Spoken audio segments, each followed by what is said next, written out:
Eu tive a oportunidade de ver o menininho, de presenciar, ele ordenando tudo, era um reloginho, e aí no relógio, cada número era de uma cor e era de um formato, e aí ele foi encaixando tudo certinho, e aí depois ele pegou e juntou assim as pecinhas já de outro brinquedo, né? De outro brinquedo, por cores. Eu tenho a impressão que ele vai montando por padrão. Eu fui brincar com ele, eu mexi ali e ele não gostou. Ele voltou no que estava, ele me corrigiu, ele falou, não, é assim. E colocou tudo como ele tinha deixado. Isso tem alguma coisa? Sim, isso está relacionado ao modo de pensar, né, da pessoa com TEA. E normalmente quando acontecem esses eventos, né, que o padrão dele é desrespeitado, acontecem nos comportamentos disruptivos, né, que são comportamentos que nós achamos inadequados, às vezes não entendemos a razão deles começarem, e podem ser diversos, né, esses comportamentos. Pode ser um choro, pode ser uma birra, pode ser um movimento, uma estereotipia mais acentuada, ou uma autolesão, ou uma heteroagressão, né? Ou uma vocalização diferente, que ele começa também a repetir, mais desconexo. Aquelas birras que a gente vê em público, que você acha que a mãe não está fazendo nada. Exatamente. E fica lá, nossa, não faz nada. Exatamente, onde chega o julgamento da sociedade que não tem ainda o conhecimento pleno do TEA. Nossa, isso é uma coisa assim, não sei, não por maldade, mas eu acho que falta de conhecimento mesmo, né? Falta de conhecimento. Muitas vezes também pode ser um desconforto sensorial. Às vezes é um lugar que está muito movimentado, com muito barulho para aquela pessoa e para ela. É como se fosse uma invasão.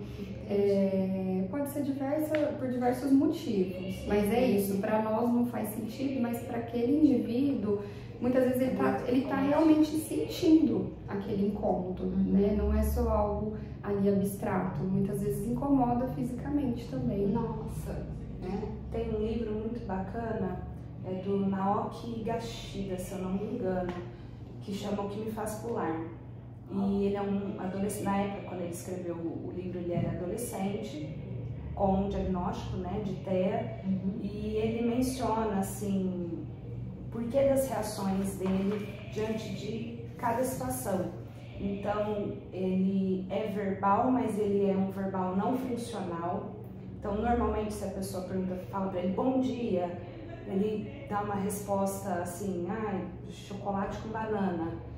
E que para ele falar bom dia é extremamente difícil e como se tivessem muitas agulhas espetando a garganta dele, né? Porque ele precisa fazer um esforço tremendo para conseguir dar a resposta social correta. Então ele explica o porquê ele pula, o porquê ele chacoalha a mão em frente aos olhos, o porquê às vezes ele não consegue dar a resposta verbal adequada para as pessoas. Então não é pela vocalização, ele conseguiria fazer, mas é por conta de uma questão sensorial. É claro que ele está falando do autismo pela perspectiva dele, né? Então ele pode ser um menino hiperresponsivo a estímulos sensoriais, mas a gente tem aqueles que são hiporresponsivos, né? Temos aí diversas questões que envolvem o autismo, né? Mas eu acho que é muito bacana para as pessoas conseguirem entender um pouco do porquê eles apresentam alguns comportamentos. Entendi. Nossa. Até a dificuldade de manter o olhar, né? De manter um contato visual, que também não é uma regra, também é importante deixar claro, mas muitos deles apresentam o desvio de olhar, ou é aquele olhar assim que rapidamente ele tá buscando outras coisas. É uma característica comum à maioria deles? A maioria, mas não é uma regra, mas em alguns sim. Aquela questão assim que a gente vê, aquela questão clássica, que é característica clássica, né, de ficar balançando para frente e para trás, isso é muito comum, é uma característica comum à maioria deles, ou na verdade na verdade seria uma coisa eventual, não são todos que têm, acontece de vez em quando, um ou outro. Cada um vai ter uma forma de buscar se autorregular, né, que nós chamamos. Então, geralmente, pode ser o balançar, pode ser a movimentação das mãos, que a gente chama de flapping, pode ser uma vocalização, um som que ele faz, que ele se acalma, pode ser um giro, que ele gira em torno de si mesmo. Não necessariamente vai ser o movimento do corpo, mas o balançar é algo que eles se acalmam muitas vezes. Ele está em crise, aquilo que está acalmando ele, na verdade. A maioria dos casos, diante das nossas observações aqui, né, com a nossa prática, nós observamos que sim, muitas vezes é uma forma dele se acalmar, né? Nós falamos se autorregular. Entendi. Tem algo que não está bem ali, e aí ele busca essa autorregulação, uma maneira de conforto ou de se centrar novamente para poder dar conta desse social, desse externo que está demandando algo. E eles mesmos vão descobrindo, ou vocês também vão ajudando eles a se perceberem, a se conhecerem nesse sentido para fazer autorregulação? Dependendo do indivíduo, a gente precisa auxiliar nesse processo, porque uma das características também do TEA, que como a Dé mencionou, não é pertinente a todos, mas alguns têm, é a dificuldade na propriocepção. Então, se ele nem consegue se perceber como um indivíduo, como que ele vai conseguir perceber o que ajuda ele a se acalmar? Às vezes ele não consegue nem entender o que desregula. Entendi. Né? Então, isso vai depender ali de cada atendido. E vai depender da fase do desenvolvimento que ele está, né?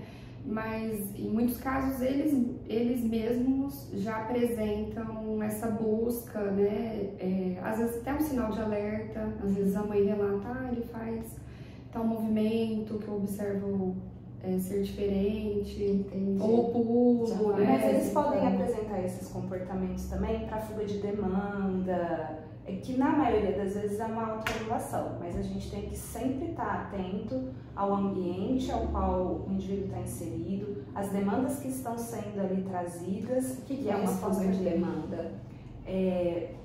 Não querer lidar com uma situação social, não querer fazer uma atividade proposta numa terapia, na escola, não querer participar de um passeio com a família. Entendi.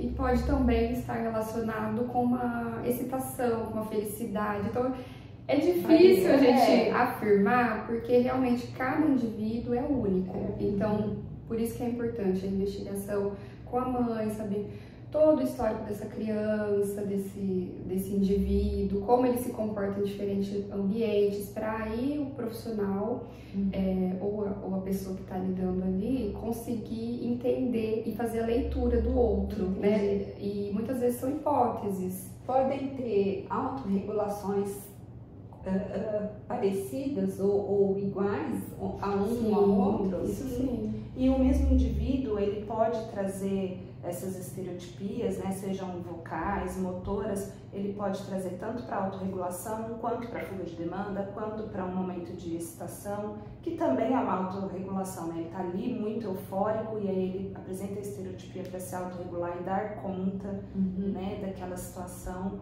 Então, a gente tem por isso que é um espectro, né?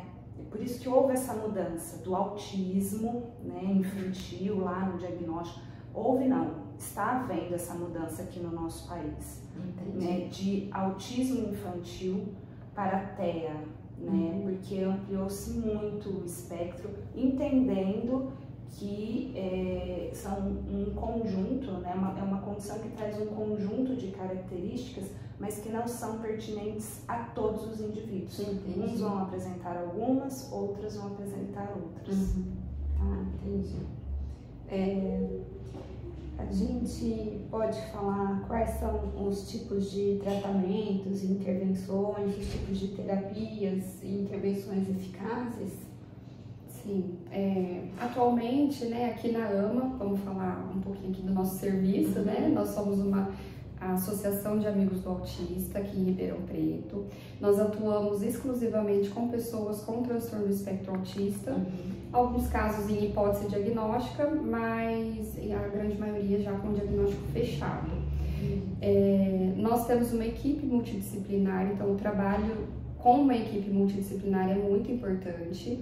Dentro da área da saúde, nós temos a intervenção médica, né, que o médico é um profissional importante para diagnóstico, para orientação, para manejo medicamentoso, às vezes solicitação de exame, para acompanhar esse indivíduo, né? Então nós temos o médico psiquiatra e também uma médica neurologista para complementar. Aqui na AMA. Aqui na AMA.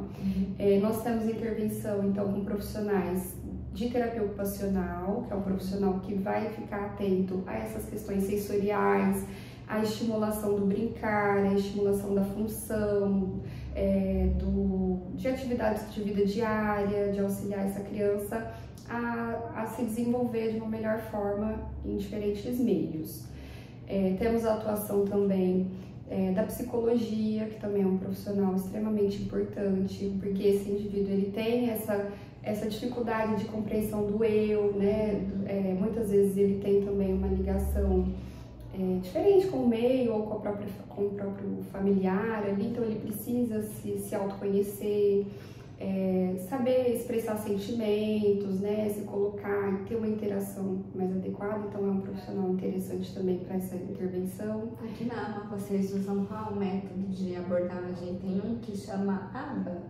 Sim, mas na AMA a gente utiliza o programa TEACH, a gente não chama de método, né? É o programa TEACH, que é um programa que, falando bem rasamente, ele traz uma estrutura para o ambiente, além de um suporte visual muito grande, né? Então, toda a instituição, tanto a unidade 1 quanto a unidade 2, se você entrar, você vai observar que as salas têm a mesma estrutura, né? A gente trabalha com painel de rotina para trazer previsibilidade, né, para os atendidos. Então, o que ele vai fazer, para onde ele vai depois, quanto tempo ele vai permanecer aqui na instituição, porque conforme ele vai realizando as atividades, ele vai tirando as fichas, né, do painel, da agenda dele, da rotina. Então, ele vai entendendo que a permanência dele aqui está acabando, né? Então, assim, nós temos suporte visual para as atividades de vida diária, que são escovar os dentes, tomar banho, as questões, né, de higiene pessoal. Temos suporte para as atividades de vida prática, que são as atividades que cuidam do ambiente, né? Então, tudo aqui tem um suporte visual, então a dica, o passo a passo do que ele precisa fazer em cada situação, né? E assim também para as atividades que a gente vai criando, oficina culinária, oficina de lavar carros, todas essas atividades têm um suporte visual para os meninos. Nossa, então o TEACH, falando bem rasamente mesmo, é um programa que traz essa estrutura do ambiente, né, e esse suporte visual. E como ele é um programa flexível, a gente consegue sim implementar manejos que a análise do comportamento, que é a aba que você mencionou, os manejos que essa linha de atendimento nos traz, então ela é pertinente também dentro do TEACH, assim como também é pertinente, eu vou dar um exemplo da Maria Elisa, que é uma das responsáveis por trazer esse programa para o país, que é a Maria Elisa Fonseca, que é, por exemplo, trabalhar com uma mandala. A mandala não traz nenhum tipo de comprovação científica, né, no benefício de se trabalhar mandalas com um indivíduo, né, mas um paciente determinado que ela atendeu, ela viu que seria muito legal, que ele se acalmava e que ele aprendia padrões diferentes daqueles que ele já criava. Entendi. Então, ela conseguiu, dentro do programa, trabalhar essa mandala, né? E então, assim, ele é bem flexível. A princípio, ele veio para o país com uma primeira leitura muito rígida, né? Então, tipo, a rotina do indivíduo estava ali e o indivíduo tinha que cumprir, independente dele mostrar que não queria, por exemplo, tomar o banho naquele dia. Não, você vai tomar, tá na sua rotina, hoje é dia do treino de banho e você vai pro banho, né? Então, sem dar esse olhar e essa voz para o indivíduo. Hoje, com uma nova leitura, a própria Maria Elisa fala, né, sobre isso, a gente entende que o programa é um suporte, né, do ambiente, da estruturação do ambiente, um suporte visual, que nós podemos ir implementando outras técnicas. Ele permite que outras técnicas sejam implementadas junto com ele. Tá. Nós temos à disposição o ABA, o TIT, tem mais algum? Existem outras abordagens, né? Então, por exemplo, a psicanálise, que é uma linha dentro da psicologia que também traz contribuições, né, para a área. Temos a integração sensorial, que é uma especialização dentro da terapia ocupacional, que também é fundamental para a maioria dos casos, que é uma abordagem que vai trabalhar prioritariamente com essas questões sensoriais que muitos deles apresentam, né, disfunções sensoriais. Nós temos também dentro da fonoaudiologia, que também é um profissional primordial também, né, para o tratamento, que trabalha questões de comunicação. Então nós temos a comunicação suplementar alternativa ou comunicação suplementar aumentativa, que são o uso de recursos por imagens, ou pode ser um recurso por um aplicativo no celular, um aplicativo no tablet, que vai fazer a interlocução por aquele indivíduo. Então, pode ser um aplicativo que ele vai clicar ali e seria a voz dele, né? Vamos dizer assim. Ou uma prancha de comunicação, um álbum de comunicação. São alguns recursos, né? Algumas intervenções que eu acho que é pertinente a gente colocar, né? Tem o Dear Flirt Time, né, o Sunrise, mas são intervenções que até o momento não apresentam indicações assim a nível de comprovação científica, né, mas que a gente observa, né, em alguns lugares um resultado muito bacana. Então a gente entende, enquanto instituição que atende pessoa com TEA, que a gente não deve levantar a bandeira de uma única intervenção. A gente precisa olhar para aquele indivíduo e entender qual é a melhor intervenção para ele. Entendi. Claro que dentro da nossa instituição, o que vai prevalecer é sempre os princípios norteadores do programa TIT. Né? É isso que vai reger todo o nosso atendimento. E o programa TIT é sim um programa cientificamente comprovado, né, que partiu de uma universidade na Carolina do Norte. Eles implementaram um centro, né, para pessoa com autismo lá. E lá foi desenvolvido esse programa a partir da teoria cognitivo-comportamental. Então, ele é sim um programa cientificamente comprovado, mas a gente entende que existem alguns bons resultados por aí que ainda não apresentam comprovação científica. Vocês acham que pode ser o caminho? Pode estar convergindo para o TIT ou continua um leque aberto? A tendência seria o TIT ou não? Não, a tendência é a análise do comportamento aplicada. Inclusive, né, se alguns figurões, né, dentro da causa do autismo escutar esse podcast, eles vão nos condenar assim um pouco, porque nós estamos aqui mencionando essas outras intervenções. Mas nós não estamos afirmando que elas trazem uma eficácia de 100%. Nós estamos respondendo a sua pergunta. Existem outras intervenções? Sim, não comprovadas cientificamente até o momento, mas existem. E aí, só complementando, a intervenção da equipe multidisciplinar, né? Então, os profissionais que eu mencionei, até alguns eu esqueci de colocar, como fisioterapia, psicopedagogia, pedagogia, analista enfermagem, analista do comportamento, assistência social. Então, assim, existe um leque de profissionais, né, de profissionais que são capacitados para atuar na intervenção junto ao TEA. Nós não levantamos nenhuma bandeira, né, aqui na AMA de intervenção, mas todos todos esses profissionais, cada um dentro da sua especificidade, né, contribui e muito para o desenvolvimento desse indivíduo. Então, uma área complementa a outra. Então, ele forma de abordagem, uma área vai complementar a outra. O nosso olhar, né, é que sim.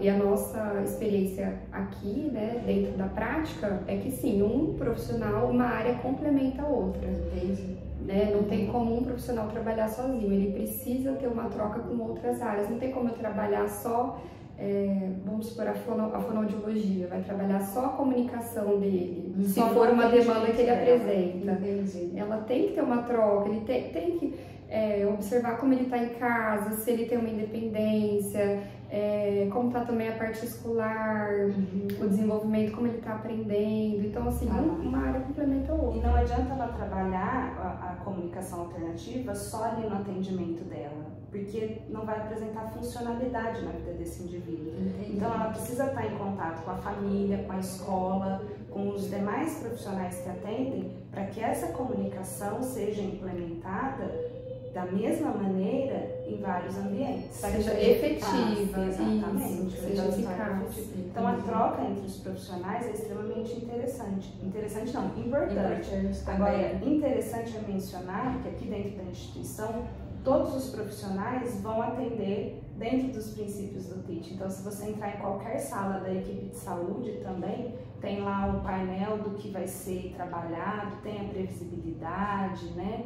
É claro que a estrutura de sala deles é um pouco diferente, mas é também ali visualmente indicativa, é diferente da estrutura da sala de aula dentro da instituição. Mas também tem ali os seus espaços determinados, né? Então é muito... Essa noção de início, meio e fim, a previsibilidade, né? Então, para o atendido, isso é muito importante. Então, diminui os comportamentos inadequados, porque ele consegue entender que ele terminando ali, ele tem uma outra atividade prazerosa, ou depois ele tem o lanche, ou depois logo é hora de ir embora, enfim, depende do que está na rotina dele, do andamento. E até a questão da flexibilidade da rotina, né? Porque nós trabalhamos com essa rotina, então é colocado ali tudo que ele precisa fazer, mas em alguns momentos também é necessário fazer alguma alteração. E ele também precisa lidar com isso, porque no dia a dia a gente também lida com isso, né? Às vezes a gente programa um dia, vou fazer isso, e por algum motivo é necessário, né, mudar a ordem, ou alguma coisa eu não vou poder fazer porque o profissional não veio, enfim, por N motivos. O nível de suporte 1 aceitaria mais facilmente essa inversão, essa alteração do que o nível de suporte 2. Não necessariamente. A questão do nível de suporte ela é muito relativa, né? A gente tem aí meninos com nível de suporte 1 com uma grande rigidez cognitiva, que não lida nada bem com essas alterações, essas intercorrências na rotina, né? Que ele se desregula completamente, enquanto às vezes um menino de nível de suporte 3, com muita dificuldade na comunicação, por exemplo, né?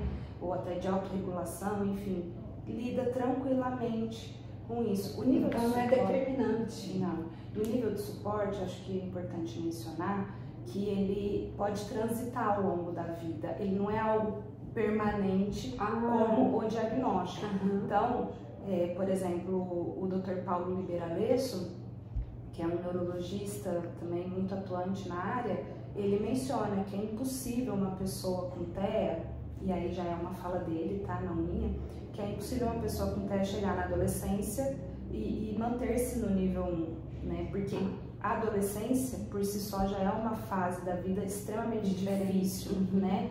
E aí, quando você ainda é impactado pela condição, né, do espectro, fica ainda mais difícil, você precisa de algum suporte. E aí, quando você precisa aumentar o seu nível de suporte, você muda. Nessa fase, na fase da adolescência, maximizaria o espectro nesse sentido? Depende. Em muitos casos, sim, porque existe uma alteração hormonal muito grande, uma mudança, né, fisiológica do corpo, são muitas questões que acontecem ali ao mesmo tempo, que vai ter um impacto na vida de qualquer pessoa, né, a adolescência. E para eles pode ser que seja mais desafiador ainda, porque muitos deles têm uma dificuldade de comunicação. Então, às vezes até ele é verbal, mas ele tem dificuldade de falar que tem uma dor de cabeça, ou de compreender o que realmente está incomodando. Coisas simples que para nós é usual. Nossa. Então, o trabalho de vocês é muito caso a caso, é bem muito singular mesmo. Isso, é muito singular. Nós temos essa estrutura, né, de atendimento, então o programa nos ajuda muito, porque nos dá esse embasamento, né, de como ofertar o ambiente. Então o atendido também, ele sabe o momento que vai ser exigido uma demanda, que é uma atividade em mesa, o momento que é uma atividade mais prazerosa de descanso, ou o momento que é uma atividade em grupo, que ele vai estar em um outro espaço, mas é realmente bem particular. Então, conforme a gente citou aqui, tem várias abordagens, mas aqui na AMA a que é utilizada é a TIT. É um programa, programa TIT. Entendi. Vamos falar um pouquinho sobre como a gente pode promover a inclusão das pessoas com autismo na escola, no trabalho, na sociedade. A inclusão é um tabu ainda, né? Acho que não só da pessoa com TEA, a inclusão de pessoas com deficiência ainda é um tabu. Então, quando a gente vai olhar para o mercado de trabalho, a gente vê as empresas empregando a pessoa com deficiência que vai impactar menos possível num contexto geral da empresa, né, assim, no sentido de que não vai impactar, vamos supor que é uma empresa que lida diretamente com o cliente, então, que não vai impactar nesse atendimento, que esse funcionário não vai precisar de um suporte tão oneroso, né? Então, ainda é um tabu muito grande. As escolas, ao longo desses 22 anos, eu vejo um movimento muito importante, a gente teve um avanço significativo no processo de inclusão, mas ainda estamos muito distante do ideal. Está muito aquém do que deveria ser. Exatamente. Né? E olhando assim, num panorama geral, a nível nacional, a gente vê aí as escolas municipais se sobressaindo, né, na questão da inclusão, diante das escolas particulares e estaduais. Claro que existem suas exceções em todos os municípios, mas a questão da inclusão, ela ainda está muito distante de acontecer da maneira adequada, seja no ambiente escolar, seja no mercado de trabalho, seja num ambiente coletivo, numa praça, num shopping, né? Hoje a gente vê um conhecimento maior da população e a gente percebe, por exemplo, vou mencionar uma situação da instituição, tá? Antigamente, quando nós íamos ao shopping e um aluno entrava em crise, a gente precisava fazer uma abordagem de contenção física, às vezes, né? Você fazia a contenção física. É claro que aqui todo mundo, desde sempre, né, nós tivemos treinamento para fazer isso, não é feito de qualquer maneira, né? Toda a equipe tem treinamento desde sempre, assim, bom, pelo menos há 22 anos há esse treinamento. E as famílias sabem, né, que nós podemos exercer esse tipo de intervenção em algum momento, elas autorizam, né? Nós sempre relatamos também. E elas autorizam, né, essas intervenções. Então, aí houve um momento que a gente precisou fazer uma contenção física porque ele iria se machucar, ele estava perto de uma vitrine e ele iria se machucar. As lojistas viram o nosso uniforme e ligaram na instituição para dizer que nós estávamos agredindo, né, o profissional. O profissional não, o atendido, né? Exatamente. Hoje, se uma situação dessa acontece no shopping, normalmente a gente vai receber a ajuda do segurança, de quem estiver em volta, porque eles já têm um conhecimento mínimo sobre autismo. Né? Quando eu comecei esse trabalho, ninguém sabia. As pessoas olhavam o meu uniforme e falavam assim: ah, você trabalha na PAI? Estava escrito AMA. Eu falava, não. Entendeu? Porque é um conhecimento muito... Acaba englobando a sociedade, acaba englobando tudo num pacote só. Isso. Então, eu acho que a inclusão, ela depende do conhecimento de todos. Entendi. Além do conhecimento teórico, colocar em prática aquilo que você sabe, né? Então, por exemplo, você chega na escola, tem uma escola com uma professora que gosta do processo de inclusão. Então, ela pega aquela teoria dela e trabalha e pesquisa mais e faz um ano incrível para o aluno. Aí, no ano seguinte, troca-se, né, de professor, e aí você pega uma professora que já não é, assim, tão favorável a esse processo, e aí fica um entrave, ela tem as dificuldades, as limitações dela em lidar com aquelas situações, né, com aquelas questões. Então, um ponto importante que eu estou vendo aqui é que, na verdade, depende da professora. Não tem um programa de incentivo por parte do governo nesse sentido dela. O MEC até disponibiliza, né, no portal formações, tudo. Eu acho que a inclusão social, a inclusão escolar, a inclusão no mercado de trabalho, ela depende muito da disponibilidade das pessoas que estão envolvidas nesse processo. Da boa vontade. Da empatia. Da empatia, né? Porque eu acho que, assim, o respeito é o mínimo que um ser humano tem que ter pelo outro, né? E essa é a base da inclusão, né? Você respeita e oferece o mínimo o mínimo de dignidade para aquele indivíduo. Do tipo, acolher, respeitando as limitações de acordo com cada caso. Isso. E assim, também é importante colocar que eles também precisam de limites, né? E nós também colocamos limites, como a família também deve colocar, né? Respeitar padrões também sociais, que nós vivemos em sociedade, isso também é importante colocar. Não quer dizer que vai ser tudo permitido, mas em algumas situações vai ser necessário ter um olhar cuidadoso, vai ser necessário abrir uma exceção, porque é uma pessoa que tem um diagnóstico e que tem uma dificuldade real ali, né? Então, não que essa pessoa vai estar inserida e o meio social vai precisar girar e ceder a comportamentos dela, não, né? A gente trabalha para que eles tenham esse convívio social da melhor forma.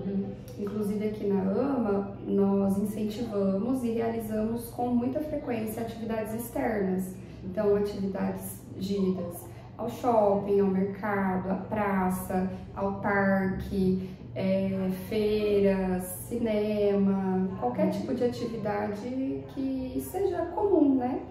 E as famílias relatam para nós essa dificuldade. Então, muitas vezes, o nosso atendido, às vezes ele só vai ter a oportunidade de estar ali vivendo na prática uma situação real por meio da nossa intervenção. Porque a mãe tem uma dificuldade de levar no mercado, porque pode ser que ele tem um caso também nosso, que ele apresenta uma impulsividade, então ele quer pegar embalagens, né? Ele quer ações que não são legais e que não devemos permitir, né? Então a mãe tem muita dificuldade de lidar com isso, mas a equipe, por já estar ciente disso, já leva justamente para trabalhar esse comportamento, então já vai com esse objetivo, né? Então consegue fazê-lo ir no mercado, passar pelo corredor, e aí a intenção é que depois essa mãe consiga também realizar, né? Uma atividade simples de levar o seu filho ao mercado.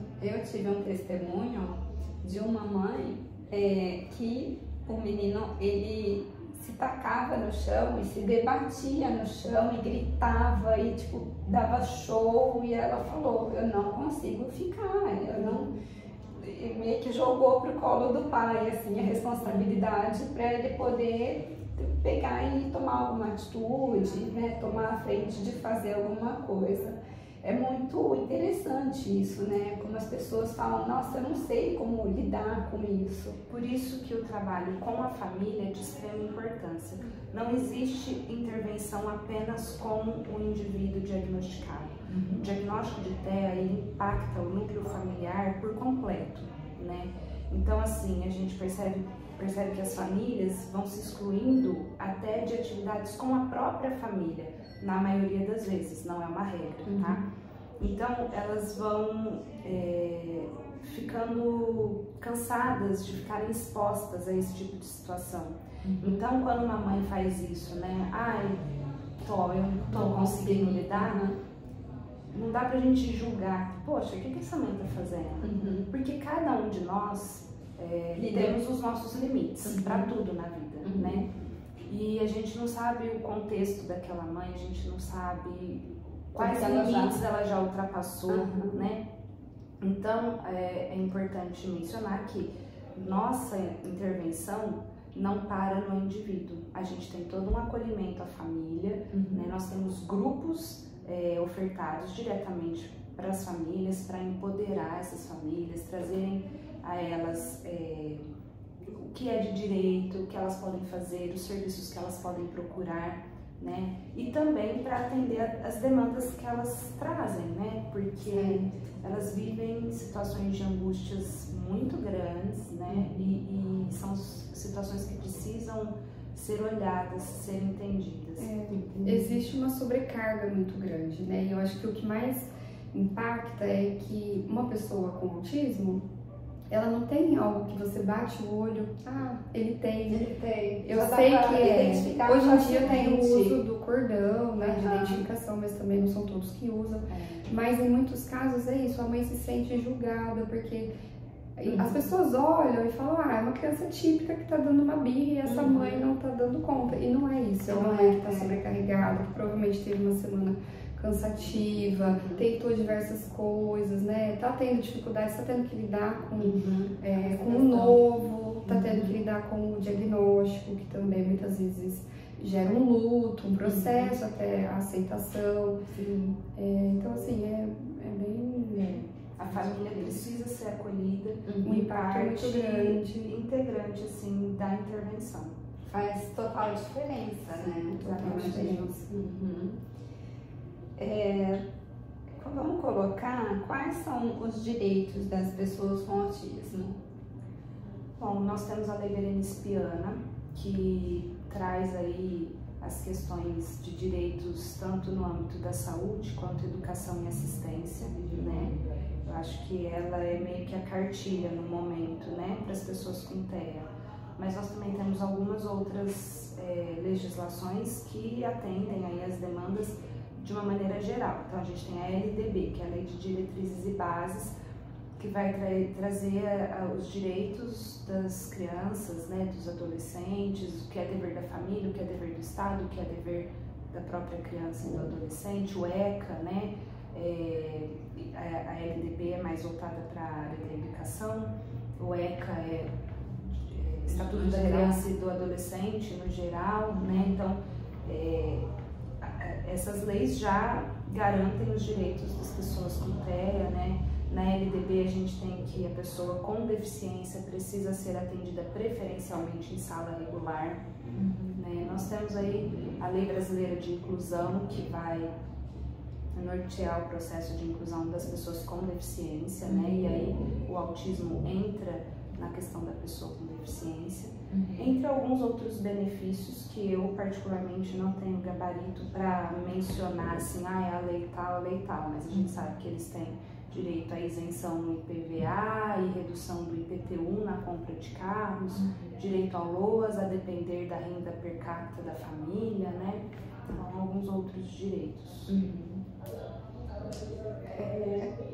Vocês gostariam de falar sobre experiências pessoais com autistas ou com familiares que vocês tenham tido? Vocês tenham tido conhecimento? Eu tenho uma experiência muito particular mesmo, assim, com a causa, né? Eu entrei na instituição com 19 anos e foi a minha escolha, assim, né? Eu estava começando a faculdade de pedagogia, então eu consegui um emprego na instituição e numa escola particular conceituada, assim. Então eu tive que fazer uma escolha e eu escolhi trabalhar na AMA. E aí ao longo de alguns anos eu repensei nisso e falei, acho que eu quero experimentar coisas novas, eu quero ir para a rede regular de ensino e ter essa experiência. Eu fui, eu tive, Antes de ir para a rede regular, eu passei por uma outra instituição de pessoas com deficiência, que não era autismo, né? E passei muito rapidamente, sentia que faltava algo, fui para a rede regular de ensino, fiquei feliz, trabalhei muito feliz, mas me faltava algo. Ainda não tinha se encaixado, ainda não tinha se encontrado. Eu sentia que faltava algo, assim, eu ficava feliz, mas faltava um prazer a mais no meu trabalho. Entendi. E aí eu fui convidada para retornar para a instituição. E até me lembro, assim, que na época, por uma questão financeira, eu disse não, e meu marido percebeu que naquele dia eu fiquei calada, fiquei impactada, assim, ele perguntou: o que aconteceu, o que você tem hoje? E eu falei: não, é que eu tive um convite para voltar para a AMA, mas no momento não dá, porque a questão, né, financeira não vai permitir. Não, você vai voltar. Você vai voltar, porque desde que você saiu de lá, você não parou em nenhum lugar, porque você não se identifica com os outros trabalhos. Então você vai voltar, porque a questão financeira a gente dá um jeito, a gente sempre deu e a gente vai dar novamente. E aí eu me lembro de ligar para Camila, né, no mesmo dia à noite: cara, ainda tem a vaga, porque eu vou voltar. Ela tem, pode voltar. Então, assim, foi o que eu escolhi mesmo, assim, tive a oportunidade de trabalhar em outras áreas, não me identifiquei e voltei, e aqui eu espero permanecer até a aposentadoria. Eu acho que a gente se sente abençoada quando o nosso parceiro apoia, né? Sim. Ainda mais na profissão de vocês, que é uma coisa tão linda, tão maravilhosa, e que muita gente tem um olhar de: eu não vou porque eu não tenho paciência, eu não vou porque eu não vou conseguir, eu não sei fazer, eu não quero fazer porque por conta disso ou daquilo. Tem sempre um obstáculo, né? Então, quando a gente vê uma história dessa, um testemunho desse, de uma pessoa que apoia, que te dá um suporte, é muito lindo isso, né? Eu confesso que eu fiquei muito feliz, eu não esperava essa reação dele. Né? E quando eu retornei para a AMA, eu retornei para uma AMA que estava nessa transição da leitura do programa mais rígido para um programa mais flexível. Foi muito interessante, porque a gente passou a ser mais flexível com as famílias, porque você pergunta da experiência com as famílias, né? Então, foi um momento que a gente passou a entender que a família é parte responsável pelo desenvolvimento, né? Que não é só a integração, é algo integrado, e então a gente passou a ter esse cuidado maior. Não que a família já não participasse, né, de várias coisas, mas a gente passou a ter um cuidado para a família também. Então, assim, realmente que legal. É um processo muito interessante da instituição também. Entendi. Onde que a gente pode encontrar informações e apoio para pessoas com autismo e as suas famílias aqui em Ribeirão Preto, ou até já expandindo no Brasil? Aqui em Ribeirão, né, podem buscar por nós, pela AMA Ribeirão Preto. Existem outros serviços também que realizam esse atendimento. Então a família pode buscar no CAPES, que vai ofertar o atendimento inicial, né, para um possível encaminhamento. Pode buscar aqui na AMA também, aqui em Ribeirão Preto nós temos o SER, na PAI, temos o Sullivan também, que é um outro serviço que também atende pessoas com autismo, na DEF, que é um serviço municipal. A própria escola, se ele tiver, a mãe pode buscar, né, questionar a coordenação, a direção: meu filho observa que ele precisa de algo mais, como que vocês podem me ajudar a encaminhar para um atendimento educacional especializado? Acho que são esses os principais serviços. No momento, sim. Eu tive conhecimento, não sei se essa informação é verdadeira, mas que parece que na rede pública aqui em Ribeirão tem só 3 escolas que têm profissionais que são capacitados para receber essas pessoas com autismo. Vocês sabem? Eu desconheço essa informação. Assim, eu vejo um movimento muito grande, pelo menos da rede municipal de ensino, pela parte da divisão de educação especial, no atendimento, né, às escolas, às famílias, no geral, não estou falando só sobre o TEA, tá? Mas em ofertar esse atendimento. É claro que hoje nós vivemos um momento de transição de governo, né? Então, há algumas mudanças, e as mudanças sempre impactam muito, né? Família, escola, né? Qualquer unidade escolar. Mas, no geral, todas as escolas têm uma professora de AEE. Essa professora de atendimento educal especializado, ela está ali preparada para ajudar a equipe pedagógica na inclusão desses meninos. Né? É claro que uma ou outra escola ainda não tem esse profissional atribuído, pode não ter esse profissional atribuído, mas na teoria todas já deveriam ter, né? E aí, assim, não estou dizendo que as condições ficam adequadas, a gente sabe que precisa também da equipe de apoio, né, do apoio no pátio, né, para as necessidades básicas da criança, a equipe de professor mediador que vai estar ali atuando junto com a criança em sala de aula, né, mas, assim, no geral, todas as escolas têm um profissional ali capacitado para auxiliar no processo de inclusão. Entendi.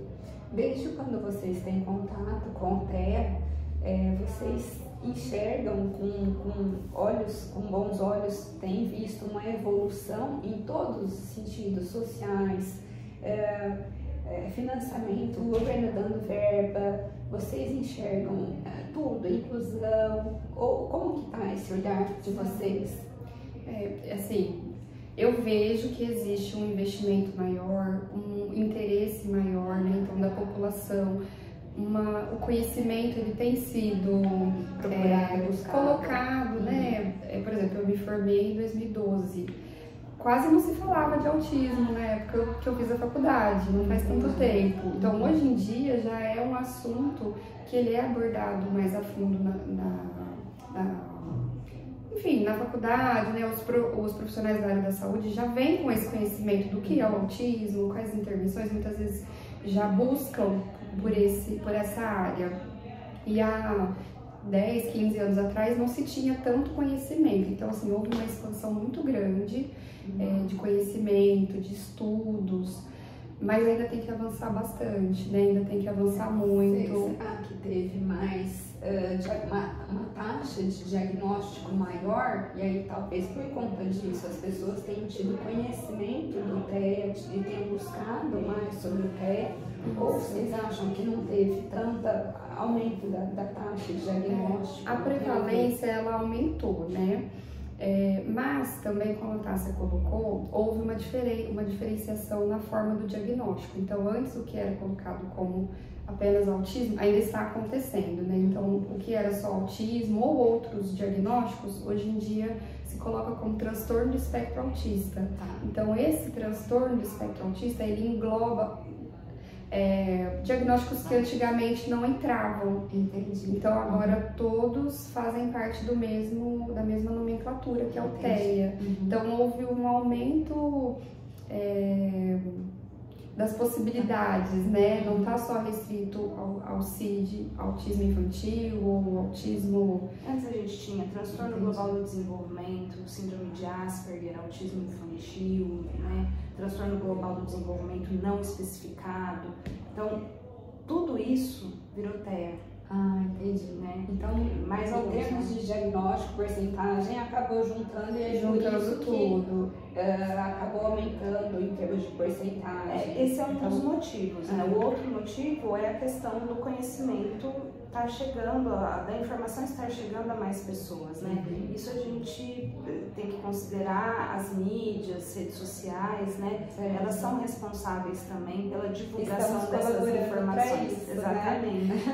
Né? Então, temos também que considerar a exposição a dispositivos com tela, né?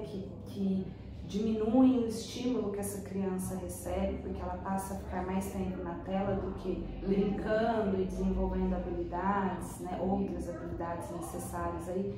Então, a gente tem um conjunto de fatores que implicam diretamente no aumento do diagnóstico. A gente não pode dizer que é uma coisa ou outra. Sim, hoje em dia até os médicos estão mais preparados. né? Porque nós já tivemos diversos casos aqui que tiveram um diagnóstico tardio. Então, hoje em dia é mais difícil.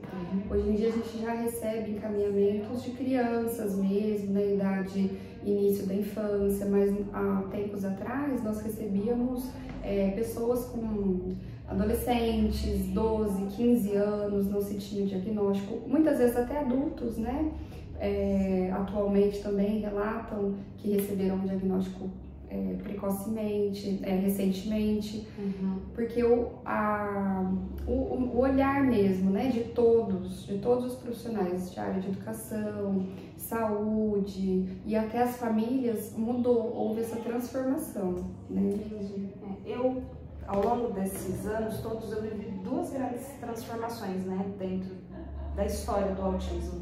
Então, quando eu entrei em 2003 na AMA, nós tínhamos assim, não tínhamos crianças da primeira infância, como a Débora mencionou, né? Nós tínhamos crianças de 7, 8, 9 anos. Na verdade, nós nem tínhamos essas crianças, elas já chegavam nessa idade, né? E aí, com o passar de alguns anos, começaram a chegar essas crianças, né? De 9, 8, 7, 6 anos. E aí, quando eu voltei para a AMA, nós já tínhamos crianças de 5 anos, 4. Hoje, eu comecei na AMA em 2003. Hoje, em 2025, nós temos crianças de 2 anos e meio. Entendi. Né? Tanto que a instituição entendeu que a intervenção precoce ela é de extrema importância. O município padece, né, dessa oferta e nós iniciamos um projeto custeado pela própria instituição que traz a intervenção precoce, a estimulação precoce para auxiliar aí no impacto do diagnóstico ao longo da vida, né? Porque sabe-se que com a intervenção precoce o prognóstico é melhor. A gente iniciou esse trabalho também. E aí os sinais de alerta para perceber realmente vai variando de acordo com a faixa etária, né? Então, sim. Né? E aí quanto antes inicia-se a intervenção, o prognóstico é melhor. Então, independente se tem diagnóstico ou não, o diagnóstico em si não é importante, né, no começo. O importante é identificar o que essa criança apresenta de diferente e como pode ser estimulada, o que pode ser feito para favorecer que o desenvolvimento dela seja feito da melhor forma possível e tenha um impacto menor na vida adulta dela. A autorregulação já pode ser encontrada nesse momento? Dessa idade? Já. Desde bebê a gente encontra a autorregulação. Nossa, isso é muito legal, né? Isso por conta, pelo que eu entendo, então, estou entendendo, né? Por conta da intervenção que ele já vai começando desde cedo para ajudar, né? A criança a se conhecer, e aí vocês vão conseguindo também perceber como seria a autorregulação de acordo com cada caso. Entendi. Vocês gostariam de falar mais alguma coisa, tirar mais alguma dúvida sobre algum tema específico relacionado ao autismo? Acho que de modo geral a gente conseguiu, né, abordar. Acho que é deixar mesmo essa mensagem da importância de ter empatia, de ter um olhar cuidadoso para essas pessoas em diferentes ambientes, porque eles estão aparecendo mais, né? Eles estão mais presentes aí em locais sociais, então a sociedade também pode contribuir com essa empatia. Acho que o respeito, como nós falamos, se colocar mesmo no lugar dessa família, dessa mãe, diminuir esse olhar de julgamento e olhar com um olhar do que eu posso fazer para ajudar ou minimizar aquela situação.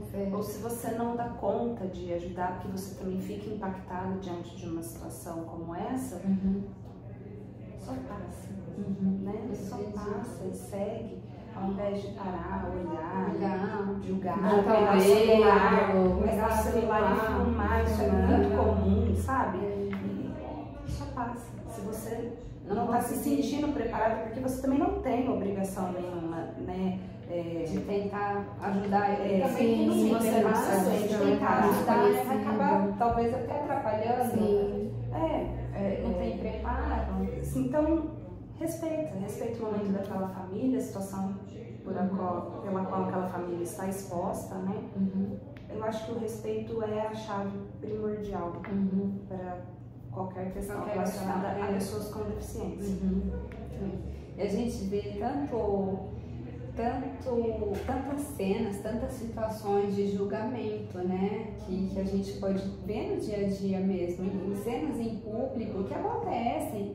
E aí, às vezes, a gente acaba confundindo com birra, manha, birra, e aí a mãe não faz nada, fica ali, inerte, e a mãe não tem pulso firme, não consegue imaginar, né, que tem uma coisa além que está muito mais forte do que ela, né?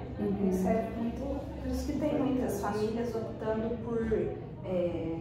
já que o autismo é uma deficiência oculta, a família acaba trajando a criança, né, um indivíduo com crachá, com blusa, com a cipteia, o cordão, o crachá, né, da cipteia, uma blusa falando sobre autismo, acaba... Às vezes um abafador ou um bonezinho, para que as pessoas batam o olho e falem, é uma pessoa com autismo. O que é essa da cipteia? CIPTEA é a Carteira Nacional de Identificação da Pessoa com TEA, né, que foi o Marcos Mion que conseguiu a implementação, né, desse documento, que é um documento importante, né, que vai nos ajudar aí com os dados em relação ao país, porque os nossos dados não são efetivos, embora ela ainda não seja obrigatório para toda pessoa com TEA, então ainda os dados não serão confiáveis. Né? Entendi. Bom, mas pelo que eu pude extrair, eu acho que, assim, eu vejo com bons olhos, eu vejo um futuro muito promissor em relação à evolução, né, de como a sociedade enxerga e a política, a legislação, eu tenho a impressão que vai evoluindo, vai caminhando para melhor, né? A gente sempre tem que colaborar, é o que você colocou. Se você não consegue, a população em geral, que não tem conhecimento, não consegue ajudar de alguma forma, contribuir, colaborar, o simples fato de você respeitar e ter empatia já é uma forma de colaborar, sim, né? Mesmo que pouca coisa, né? mas assim, já está fazendo alguma coisa, né? Não julgando, não condenando. Então, eu vejo que é o mínimo, né? Agora, a divulgação da informação e conhecimento, e buscar conhecimento, eu acho muito importante também, porque a gente não sabe quando pode acontecer, com quem pode acontecer, o que é que pode acontecer, em que momento, né? O que desencadearia, qual seria um gatilho, né, para cada pessoa. Então, eu acho isso muito legal, né? A gente tem que ter um pouquinho aí de empatia, mesmo que um olhar carinhoso, né? Com todo mundo. Bom, gente, então eu acho que é isso. Eu espero que tenha sido muito proveitoso para todo mundo, como foi para mim, uma experiência gratificante, prazerosa. Estou satisfeita como pessoa, espero que todos tenham aproveitado, tomara que elas tenham gostado também de conversar comigo. A gente agradece o convite, né? E a oportunidade de poder, num mês como esse, né, de conscientização sobre o autismo, trazer mais informação. Eu pensei que o nosso agradecimento, assim, até a nossa função social também, de participar dessa busca de pesquisas, de colaborar como for possível, porque realmente a gente acredita que é isso que vai transformar a sociedade, né? É esse conhecimento sendo divulgado, de pouquinho em pouquinho vai havendo transformação. Eu escolhi esse tema, essa parte, né, para fazer o meu projeto, justamente pensando nessa questão de divulgar, difundir a conscientização, né, a importância da conscientização de todo mundo, né, da gente ter um olhar carinhoso, com empatia mesmo, acolhedor e respeitando os limites de cada um, né, de cada pessoa com autismo. Eu acho que isso faz total diferença. E tomara que as pessoas criem esse olhar, criem esse pensamento. Eu acho que a gente vai caminhando aos pouquinhos, mas eu acho que a gente vai caminhando para um bom lugar. Né? Sim, são passos de formiguinhas, Mas é importante continuar dando esses passos, né? E não parar. O importante é não parar. Vai avançando. É verdade. Obrigada. Meninas, foi um prazer. Muito obrigada. Então é isso, gente. Esse foi o meu projeto de tecnologia em radiologia da ACE, aqui no 3º semestre, tá? E foi aqui na AMA, na Barão do Amazonas, em Ribeirão. E é isso. Espero que todos tenham aproveitado muito, assim como eu aproveitei essa experiência maravilhosa. Obrigada, gente. Obrigada. Obrigada.